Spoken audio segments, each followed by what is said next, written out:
감사합니다. 오늘은 급변하는 세상을 이길 수 있는 힘이라는 제목으로 말씀을 나누도록 하겠습니다. 본문은 다니엘서 2장 31절부터 35절입니다. 제가 봉독하겠습니다. 왕이여, 왕이 한 큰 신상을 보셨나이다. 그 신상이 왕의 앞에 섰는데 크고 광채가 매우 찬란하며 그 모양이 심히 두려우니 그 우상의 머리는 순금이요 가슴과 두 팔은 은이요 배와 넓적다리는 노시요 그 종아리는 쇠요 그 발에 얼마는 쇠요 얼마는 진흙이었나이다. 또 왕이 보신즉 손대지 아니한 돌이 나와서 신상에 쇠와 진흙의 발을 쳐서 부서뜨리매 그때 쇠와 진흙과 녹과 은과 금이 다 부서져 여름 타장 마당에 벼같이 되어 바람에 불려 간 곳이 없었고 우상을 친 돌은 태산을 이루어 온 세계에 가득하였나이다. 아멘. 지금 세상은 급변하고 있습니다. 2019년 12월 코로나19라는 팬데믹이 2023년 5월까지 3년 반 동안 세상을 흔들었습니다. 7억 명 이상이 감염되었고 700만 명 이상이 사망했습니다. 경기가 침체되고 빈부격차가 심해졌습니다. 급속하게 비대면 사회, 온라인 사회, 디지털 사회로 변했습니다. 2022년 2월 러시아의 우크라이나 침공으로 러어 전쟁이 발생하였습니다. 또 2024년 10월 하마스의 이스라엘 테러로 시작된 이스라엘 테러와의 전쟁, 그리고 이란의 폭격, 이러한 전쟁은 지금까지 진행되고 있고 세상에 큰 충격을 주었습니다. 2025년 트럼프 대통령 2기를 맞이하여 보호무역주의, 고관세로 세계 무역과 경제가 엄청나게 바뀌고 있습니다. 한국도 탄핵으로 정권이 바뀌었습니다. 세계적인 경제 환경 악화로 수출로 먹고 사는 한국 경제에 큰 어려움이 닥치고 있습니다. 사람들은 급변하는 세상의 한복판에서 어떻게 하면 살아남을 수 있을까? 어떤 변화가 일어날까? 나름대로 예측하고 계획 세우고 잘 적응하려고 노력하고 있습니다. 오늘은 다니엘을 통해서 세상 역사의 전환기에 어떻게 살아야 하는지 살펴보도록 하겠습니다. 첫 번째로 다니엘이 살았던 환경입니다. 다니엘이 살았던 당시에는 근동 지방의 국제 질서가 급변하는 시대였습니다. 근동의 강국 이집트와 아수르 제국이 바벨론이라는 신흥 제국에 의해서 무너졌습니다.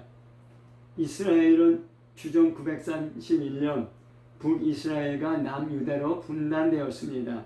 주전 722년 북이스라엘은 아수르에 의해서 멸망당했습니다. 주전 586년 남유다는 바벨론의 느부갓네살 왕의 3차 침입에 의해서 멸망했습니다.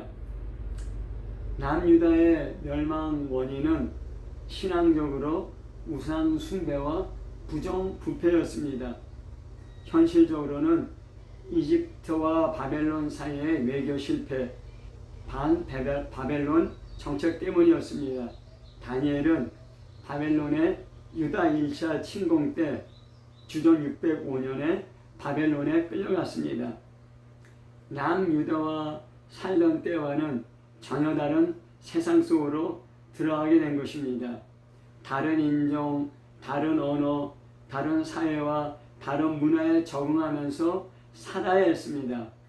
바벨론 제국의 거대한 성과, 군사력과 경제력에 압도되었을 것입니다. 바벨론의 최고신인 말뚝을 중심으로 하는 고도로 조직화된 다신교 우상 체제에 혼동을 느꼈을 것입니다.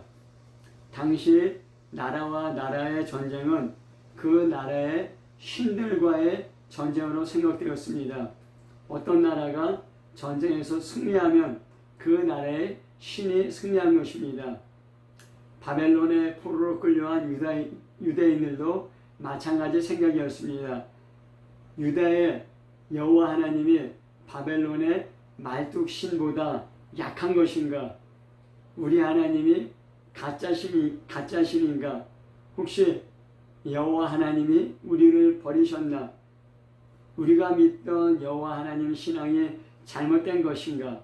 신앙의 기둥, 삶의 뿌리가 송두리째 흔들리고 있었을 겁니다. 포로로 끌려온 많은 유대인들이 이런 역사의 소용돌이 속에 휩쓸렸습니다. 나름대로 적응하며 살아남으려고 발버둥 쳤습니다. 다니엘도 그런 유대인 중에 하나였습니다. 하지만 다니엘이 다른 유대인들과 다른 것이 하나 있었습니다. 그는 급변하는 역사 속에서 하나님만 섬기리라 뜻을 정했습니다. 손해보거나 죽더라도 하나님만 섬기겠다는 믿음입니다. 이 믿음을 하나님께서 지켜주셨습니다. 위기의 순간에 도울 수 있는 사람을 보내주셨습니다. 지혜와 지식과 꿈을 해석할 수 있는 능력을 주셨습니다. 그리고 그런 능력을 발휘할 수 있는 기회를 주셨고 다니엘은 그 기회를 놓치지 않았습니다. 바로 느부갓네살 왕이 꾼 꿈이었던 것입니다. 하나님은 하나님을 전적으로 의지하고 신뢰하고 충성하려는 믿음을 가진 하나님의 백성, 하나님의 자녀를 반드시 도우시고 지키시고 보호하십니다. 느부갓네살 왕의 꾼 꿈과 다니엘의 해석을 살펴보도록 하겠습니다. 다니엘서 2장 1절에 보면은 느부갓네살 왕이 다스린 지 2년에 꿈을 꾸고 번민하여 잠을 이루지 못했습니다. 자기가 일어나서 꾼 꿈이 무엇인지 잘 기억하지 못할 수도 있고 그 꿈이 너무나 무서운 꿈이어서 번민할 수도 있었습니다. 그리고 그 꾼 꿈이 무엇인지 알지 못해서 번민했을 수도 있습니다. 그래서 그는 그의 꿈을 자기에게 알려주도록 박수와 술객과 점쟁이와 갈대아 술사를 불렀습니다. 당시 바벨론은 천문학과 점성술이 유행했습니다. 그리고 그 별을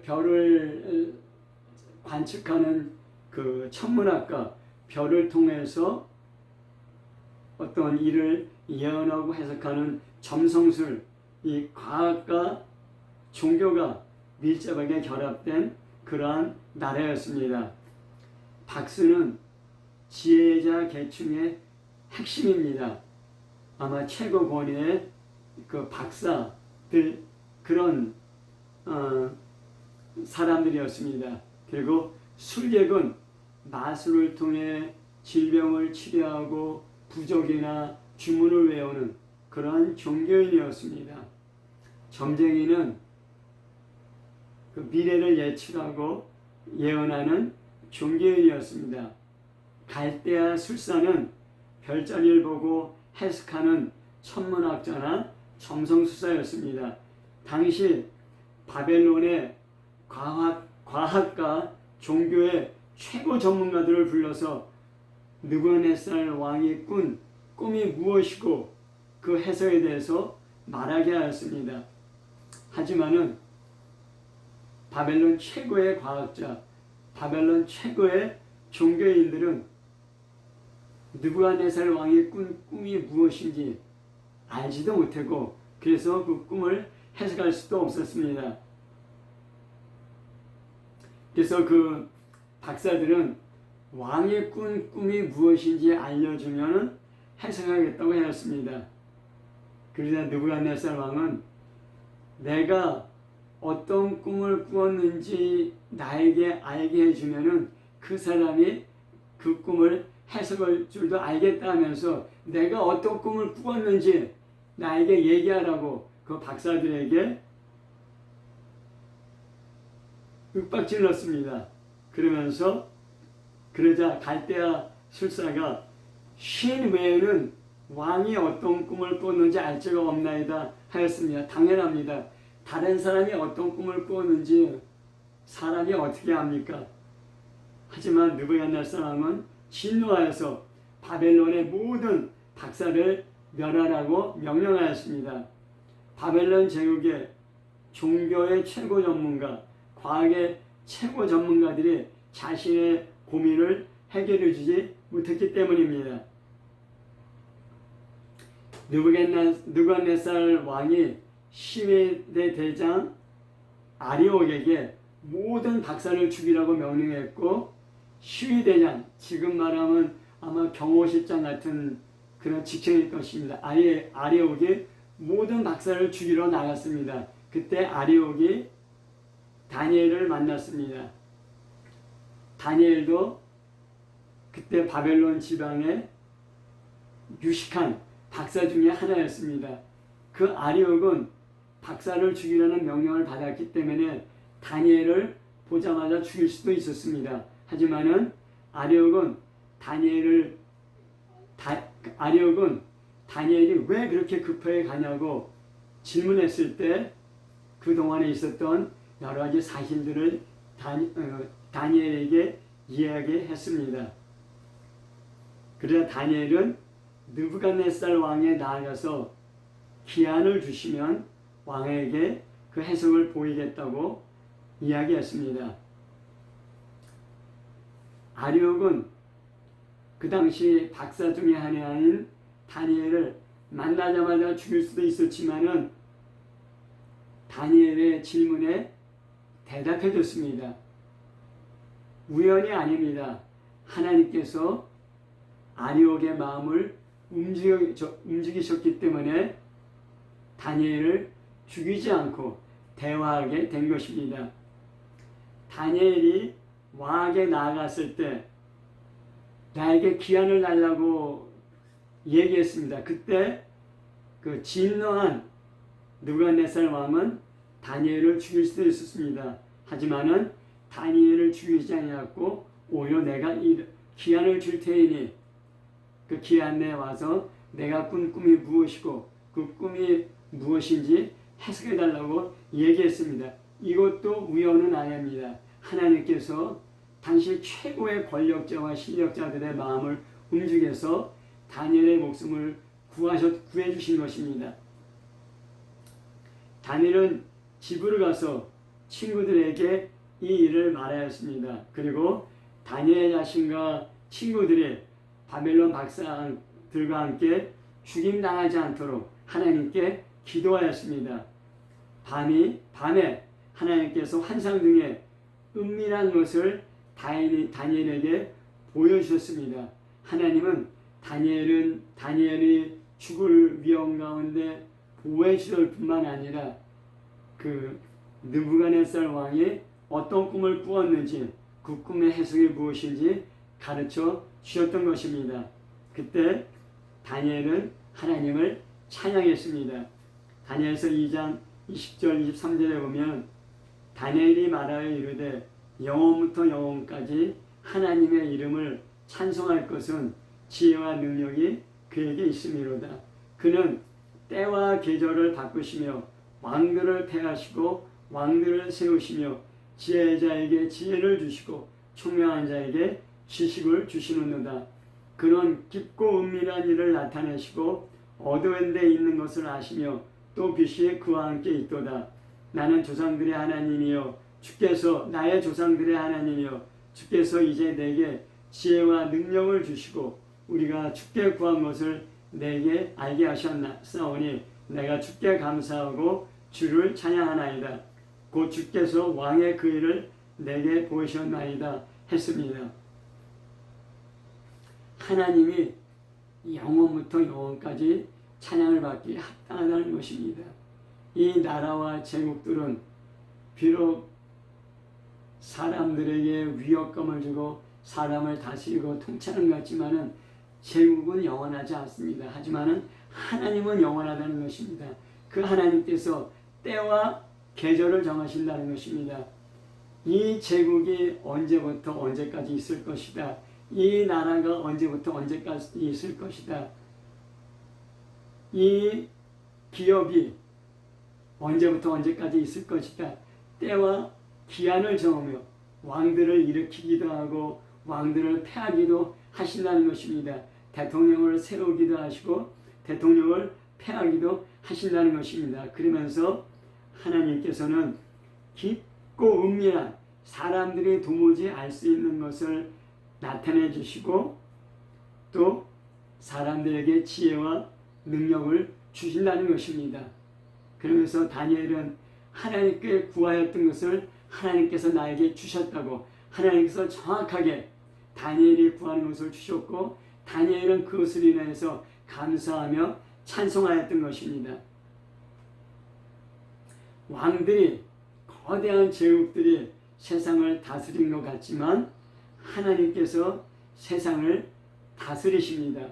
하나님께서 나라를 일으키기도 하고 패하시기도 하고, 그래서 유다가 멸망하고 이집트와 아수르가 쇠퇴하고 바벨론이 제국으로 당시의 세상을 통치하는 것은 우연이 아니고 하나님이 약해서도 아니고 하나님께서 유다 백성을 버려서도 아닙니다.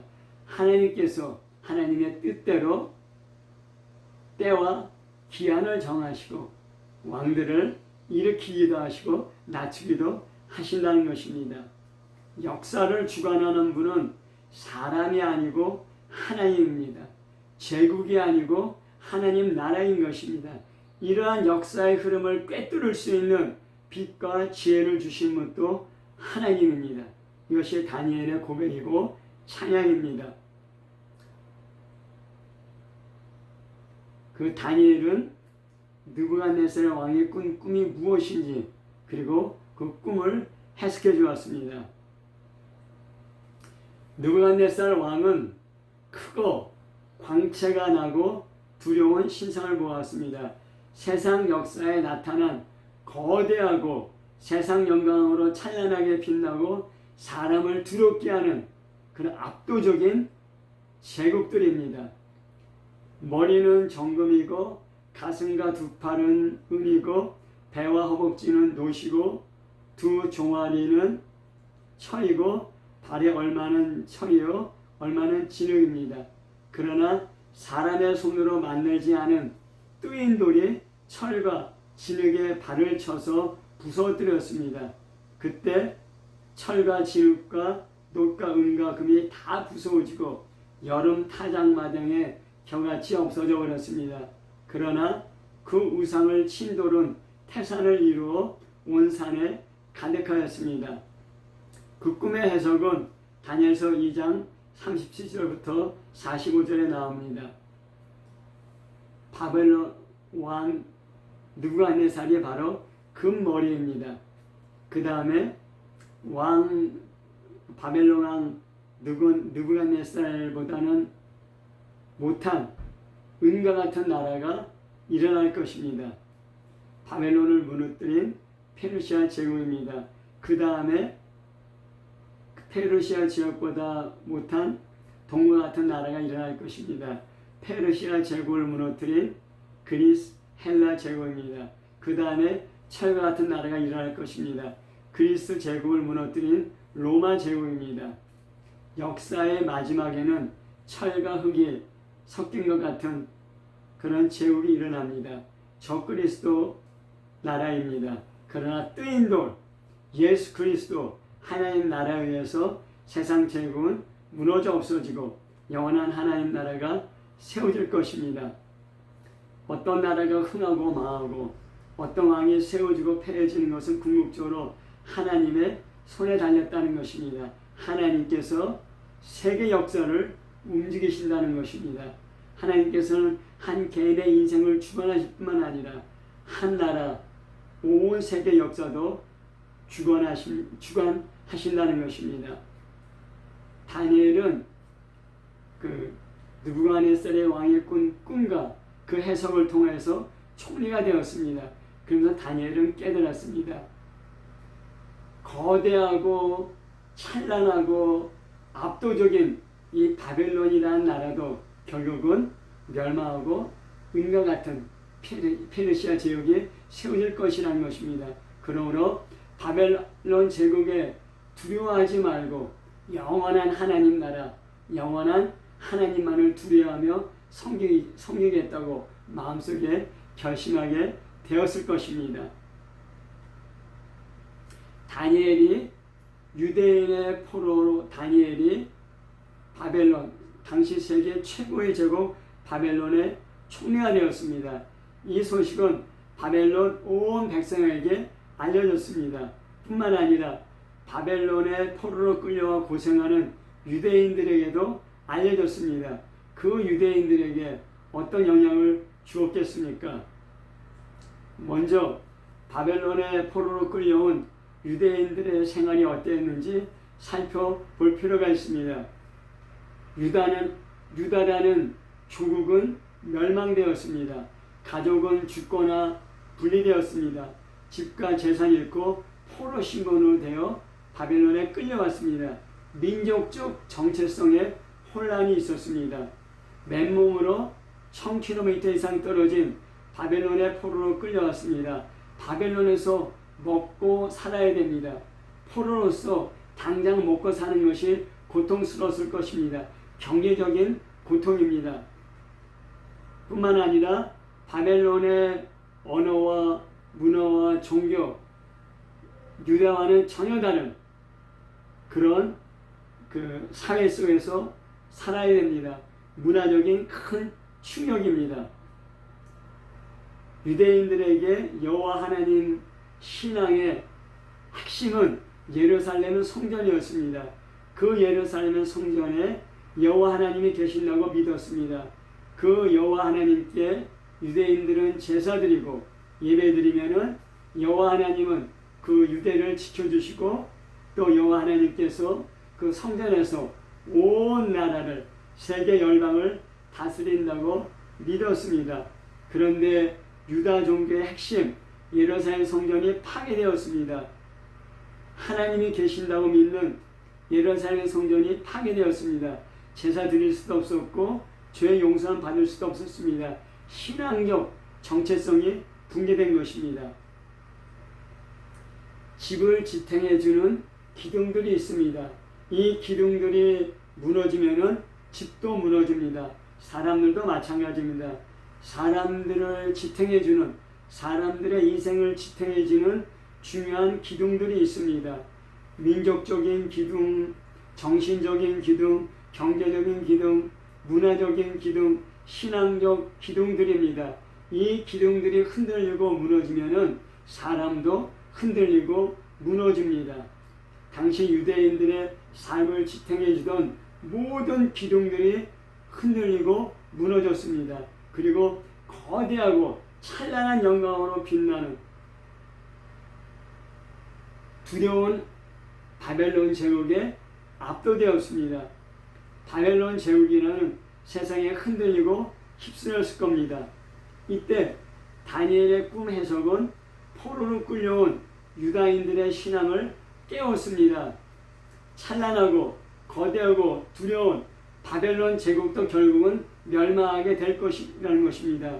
그리고 세상의 거대한 제국 넘어 찬란한 영광과 위압적이고 압도적인 제국을 넘어 하나님을 바라보게 하였을 것입니다.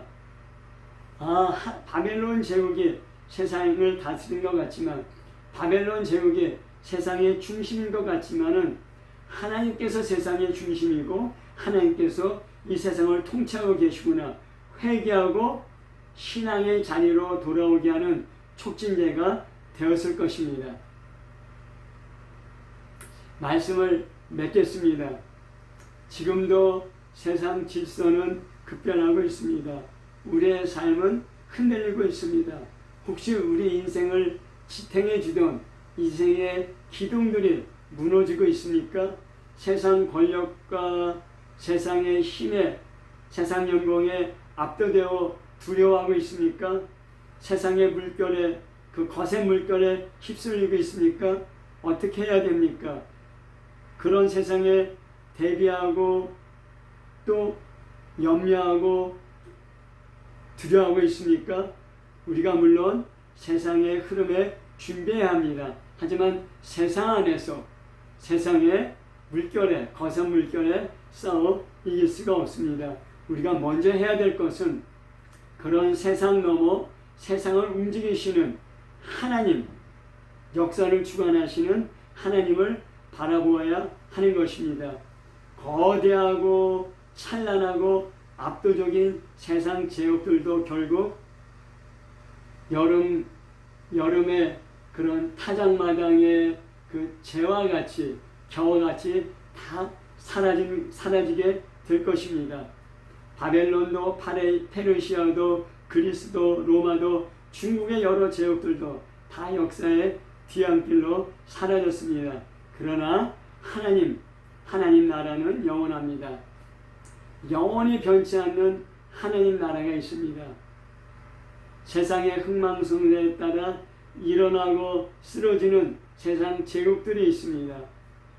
어떻게 세상 제국들의 흥망성쇠에 흔들리지 않고 무너지지 않겠습니까? 세상 안에 살지만은 영원히 변치 않는 하나님 나라에 거하는 것입니다. 그 하나님 나라를 마음속에 받아들이고 꽉 붙잡는 것입니다. 그래야 세상의 풍파에 떠내려가지 않습니다. 그러한 세상 제국에 압도되지 않습니다. 두려워하지 않게 됩니다. 하나님 나라만이 세상의 제국을 이길 수 있습니다. 그래서 시편 125편 1절에 여호와를 의지하는 자는 쉬운 산이 흔들리지 않고 영원히 있음 같도다 하였습니다. 급변하는 세상, 한 나라가 망하고 한 나라가 흥하고 거대한 지역이 세워질 때 수많은 사람들이 흔들리고 요동합니다. 하지만 하나님을 의지하는 자는 요동하지 않는다고 말씀하고 있습니다. 요동치는 세상 역사 가운데 예수님께서 이 땅에 오셨습니다. 예수님께서 처음 선포하신 말씀이 때가 찼고 하나님 나라가 가까이 왔으니 회개하고 복음을 믿으라였습니다. 마가복음 1장 15절입니다. 세상을 향하던 마음이 그리스도를 향하는 것, 그리스도께 돌아서는 것, 이것이 회개입니다. 세상을 의지하고 자기 자신을 의지하고 세상을 신뢰하고 자기 자신을 신뢰하던 마음이 하나님을 의지하고 하나님을 신뢰하는 마음이 되는 것, 이게 바로 믿음인 것입니다. 자기 자신과 세상에 충성하던 마음에서 하나님께 충성하는 마음으로 바뀌어지는 것, 이것이 바로 믿음이 되는 것입니다. 이 회개와 믿음은 예수 그리스도를 구세주와 왕으로 영접할 때 우리에게 일어나는 것입니다. 이 회개와 믿음으로 하나님 나라가 우리 안에 임합니다. 하나님의 자녀가 되고 하나님 나라를 상속받게 됩니다. 세상 제국을 이길 수 있는 유일한 길입니다. 다른 길은 없습니다. 그래서 요한일서 5장 4절에 무릇 하나님께로부터 난 자마다 세상을 이기느니라. 세상을 이기는 승리는 이것이니 우리의 믿음이라 하였습니다. 어떻게 하나님께로 나서 하나님의 자녀가 됩니까? 예수 그리스도를 영접하고 받아들이고 믿을 때 하나님의 자녀로 거듭나게 됩니다. 그 믿음이 으로 말미암아 하나님 나라가 우리 안에 거하고 세상의 제국들을, 세상의 풍파를 이길 수 있게 되는 것입니다. 그래서 세상을 이기는 승리는 이것이니 곧 우리의 믿음이라 하였습니다. 회개와 믿음, 신앙생활의 두 바퀴와 같습니다. 회개는 자기 자신을 전적으로 부정하고 신뢰하지 않는 것입니다. 또한 믿음은 하나님만을 전적으로 신뢰하고 의지하는 것입니다. 이 절대 긍정과 절대 부정, 회개와 믿음의 두 바퀴가 우리 신앙으로 하여금 계속 전진하게 하는 것입니다. 이 회개와 믿음이 세상을 이길 힘을 줍니다. 우리가 어떤 상황에 있든지 어떤 처지에 있든지 새로 시작할 수 있는 힘을 얻게 됩니다. 비록 우리 인생의 기둥들이 다 무너졌다 할지라도 회개와 믿음으로 다시 일어설 수 있는 힘을 얻게 되는 것입니다. 요동하고 급변하는 세상을 이길 수 있는 힘, 그리스도를 향한 회개와 믿음이 가득하시기를 예수 그리스도 이름으로 축복합니다. 아멘.